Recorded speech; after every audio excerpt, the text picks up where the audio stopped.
Hello, everybody, and welcome to Strong Conversations, Hot Takes from a Cultural Firebrand.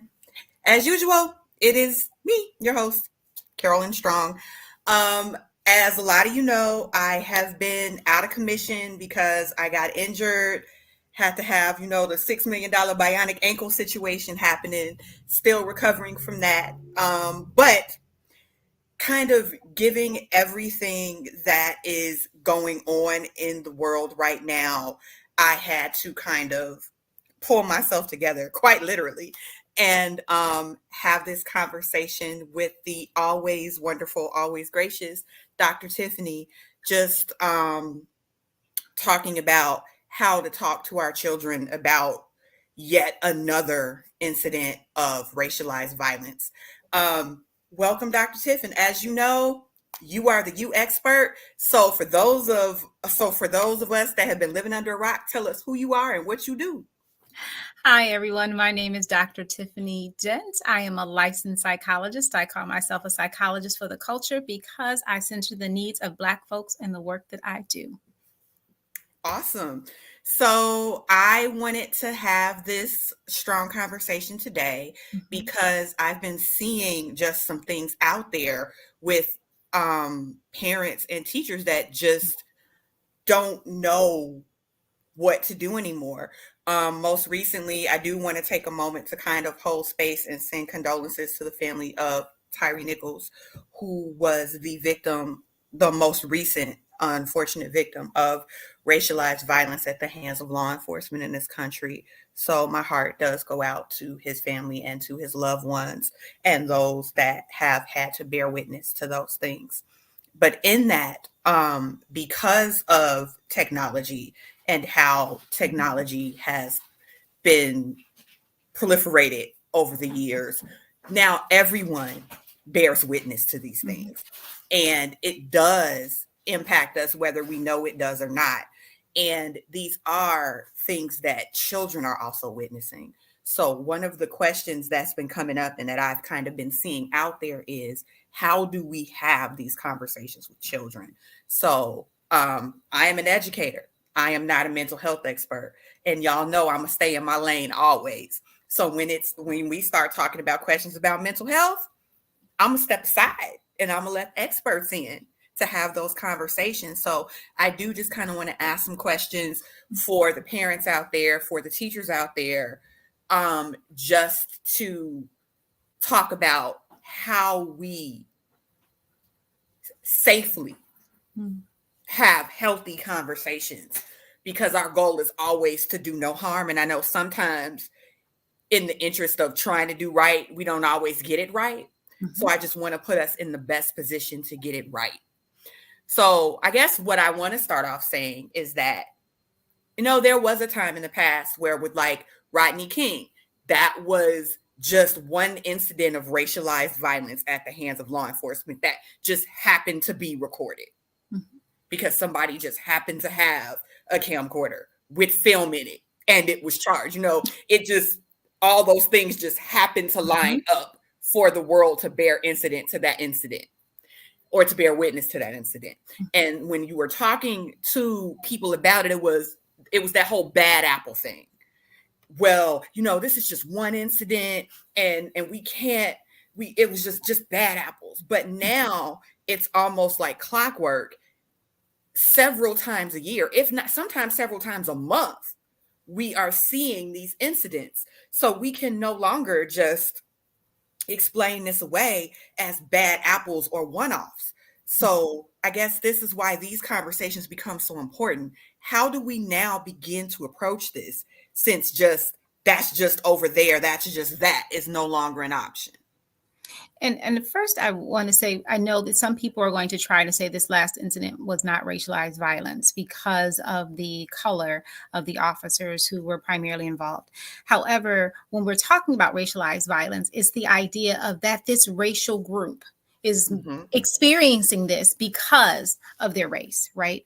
And in that, it doesn't matter the color of the law enforcement officers. It's the system that makes it more acceptable, or the belief that it's acceptable to do this to one community over the other. That this is something that what is believed to be allowed to happen because it's happening to Black or brown people, and that it's viewed as justifiable or acceptable.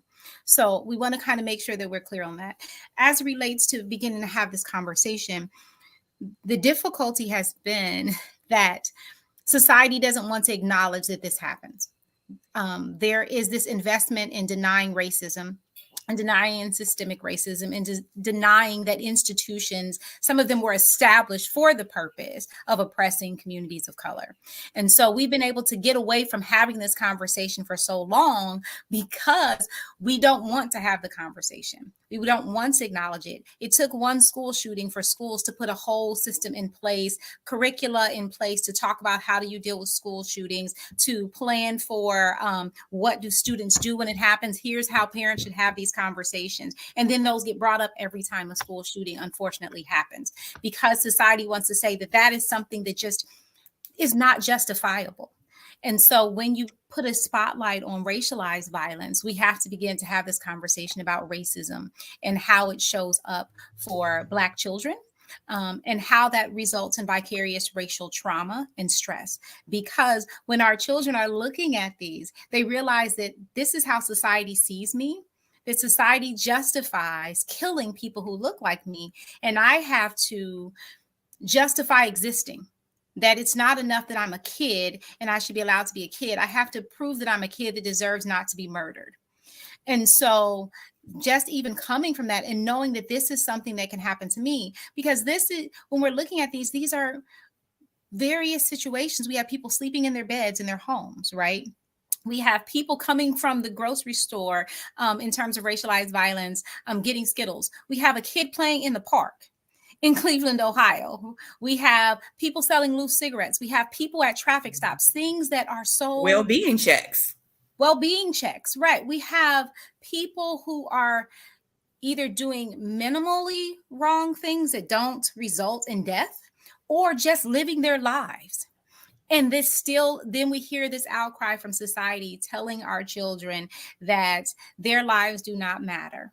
And so I think the first thing is that we have to not continue to act like it doesn't happen. We think that we are protecting our children when we don't talk about things.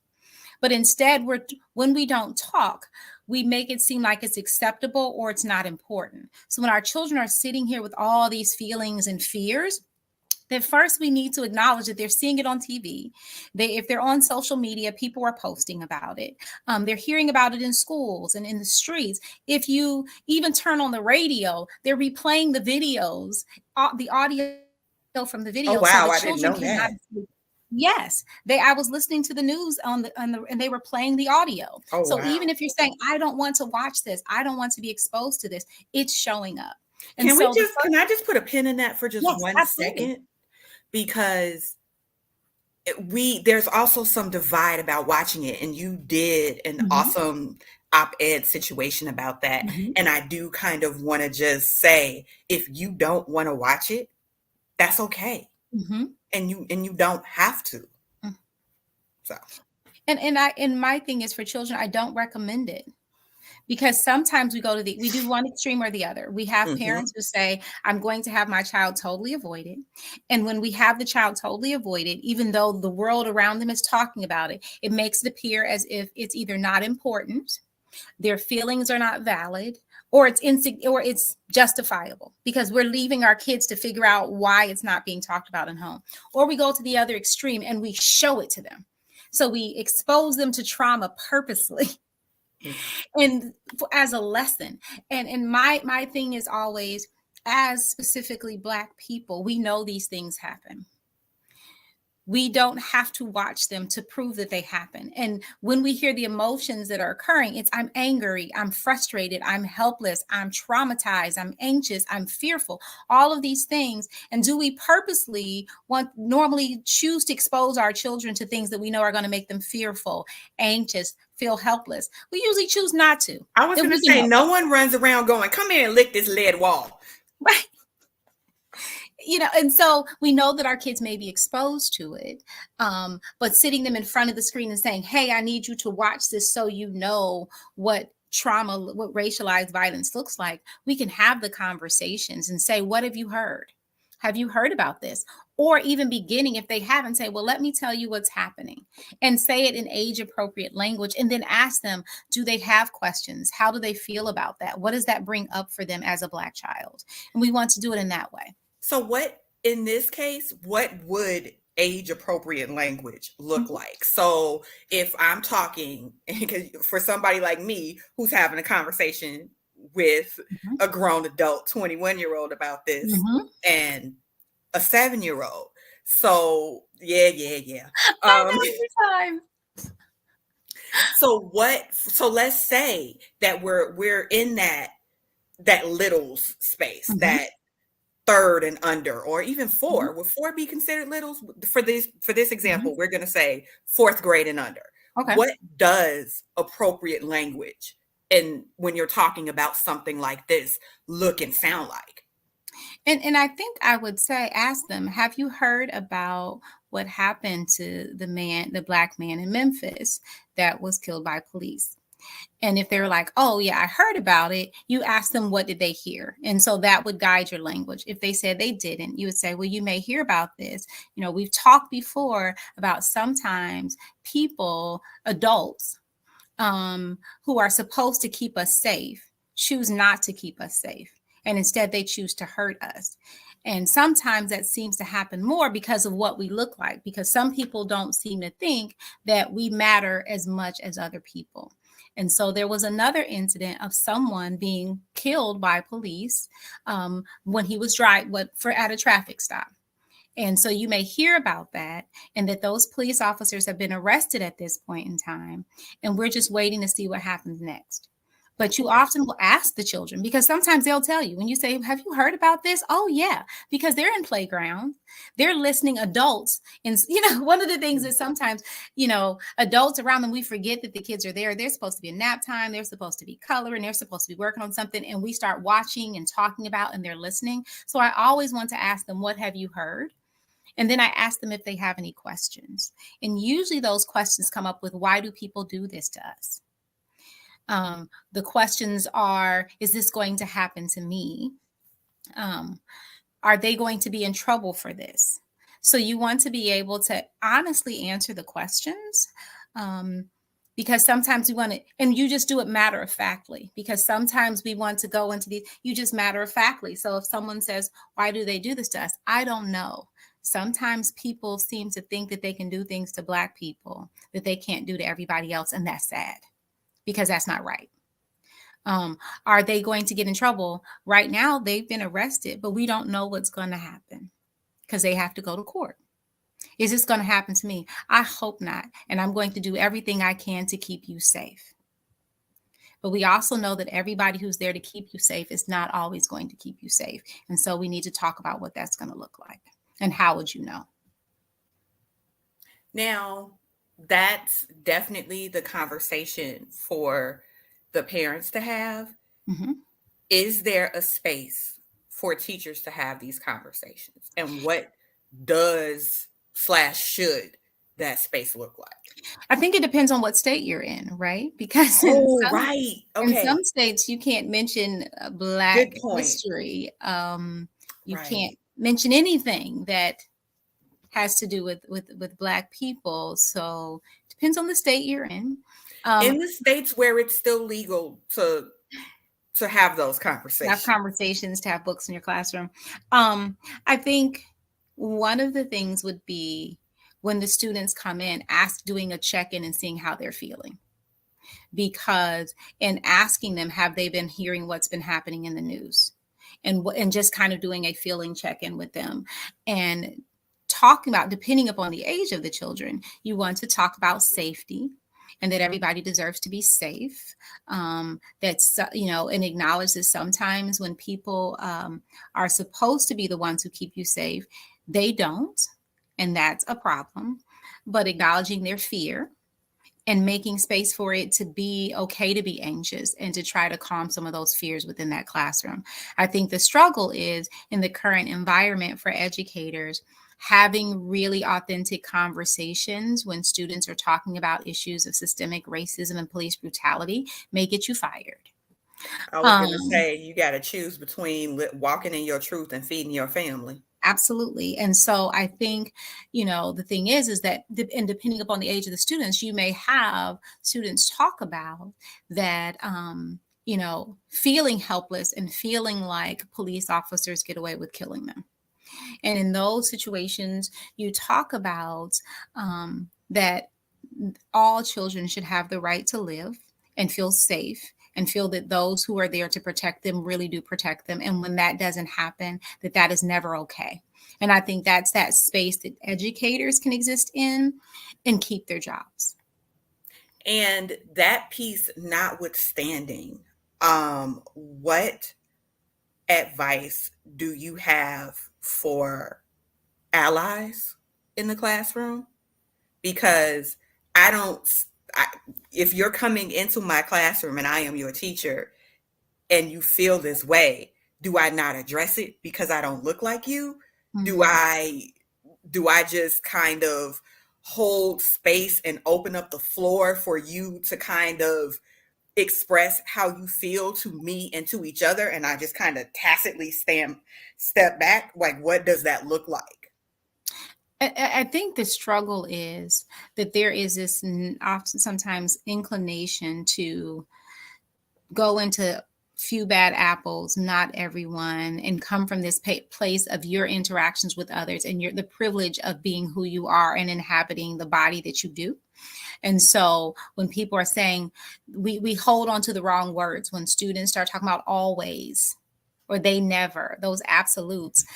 Allies at times want to jump in and say, well, not always. Well, sometimes they are okay. And that is not the space for that, because students, even when they're using absolutes, they know that there are exceptions to the rule. They don't need you to point that out in that moment. And then you have to figure out that place of privilege that you're coming from, that's not been your experience. And one, especially when they go into issues, especially if you're in classrooms with teaching primarily Black and Brown children, you want to separate yourself from the harm doers. And so are you doing that for them, or are you doing it to make yourself feel better? And so I think part of it is acknowledging that and asking, I know there's been a lot of stuff in the news that's been happening, and especially just like we do when school shootings happen. We have those conversations, right? We have the conversations that we want to, but being able to say, I know that there's been a lot happening, and that things have happened in Memphis. How many of you have heard about it? And how are you? And giving them the room to just talk about it and not feeling the need to interrupt. Now, you can always, within classrooms, if and say, well, but let's set some guidelines. Like, we ain't going to use cuss words. We ain't going to, whatever the guidelines are, try to set them up at the beginning, because what you Mm-hmm. don't want to do is start jumping in and policing their language as they go along, because Yeah. then you're missing the point. Yeah. And then you want to make space for it. Never say you understand, because sometimes we say, I get it, I understand. It's okay to not uh, have that experience and to acknowledge that you don't, to not make excuses. We love to throw in, well, not all, there's only a few bad apples. Well, look, this time they arrested them, which most of us are saying, yes, because they were Black women. Because they were Black. Yeah. And so trying not to say, well, things are better now or whatever, but letting them have that space to have the conversation and saying, are you going to do to take care of yourself? These things are happening. What are some of the things that you students are doing to try to get through this? Because if you're if you exist in a space where this is where we're talking about Tamir Rice, when we're talking about Breonna Taylor, when we're talking about George Floyd, and now we're talking about Tyree Nichols, like, we're talking about this and we're talking about this and we're talking about this. What are you doing to take care of yourself? Because this has got to be a lot. And so part of it is just being able to identify what the children are doing with those feelings. I also am not a fan of insisting that they peacefully protest. We want to also police that.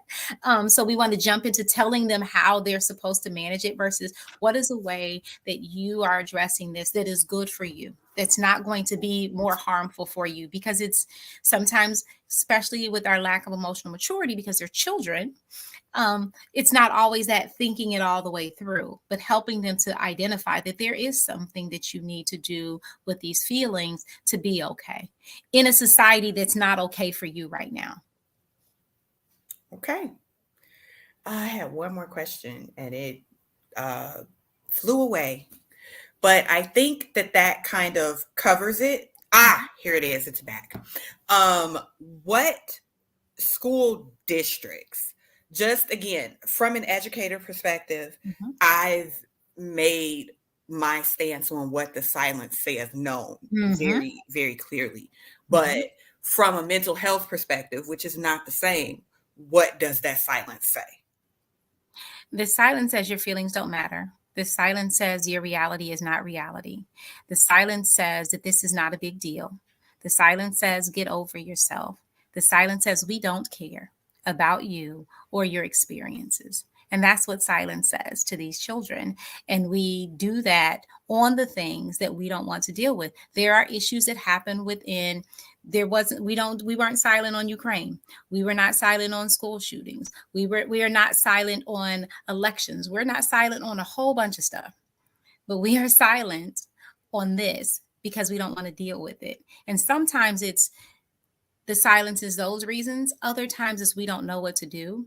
And for educators in this current climate, it's also this understanding that you are working within systems that when you're talking about issues of equity, when you're talking about issues of systemic racism, that you're running the risk of not being able to educate the children ever again. And so that makes it a very hard situation for everyone to be in and unfair to children who are experiencing vicarious racial stress and trauma at this point in time again. Yeah, once again. So, in closing, if there were three strategies, techniques, tips that you would want to leave people with Mhm, in facilitating these conversations with young mhm. people, what would those three things be? One, facilitate the conversation is the first Okay. one. Don't not have the conversation. Two, take the lead from what the students are saying, that they are feeling and that they're experiencing in this moment. And then three, make a point to assist them in identifying how they are taking care of themselves in while they're experiencing all of this trauma and stress. Thank you. Tell the people how to find you. I am Dr. Tiffany. You can reach me on all social media at Dr. Tiffany, DrTyffani. That is Twitter, LinkedIn, Facebook, Instagram, and I'm even on TikTok for my I daughters. forget you're on I TikTok. don't do much for my daughters. I forget that you were on TikTok. I've been trying to Mhm. venture over there, but it's just so many buttons, so many buttons. Yes, it is. I opened it up once and I was like, all the buttons, and I just kind of backed out of it. Mm-mm, I'm with But you. you are Dr. Tiffany across all I platforms, am. and I thank you for having this conversation with me. And again, I thank you all for joining us in this strong conversation, unpacking racialized violence with children. Um, I will be back again when the bionic ankle finishes becoming bionic and great, but I had to do this. There was no way that I was Mhm. not going to do this. So, with that being said, y'all have a good one. And until next time.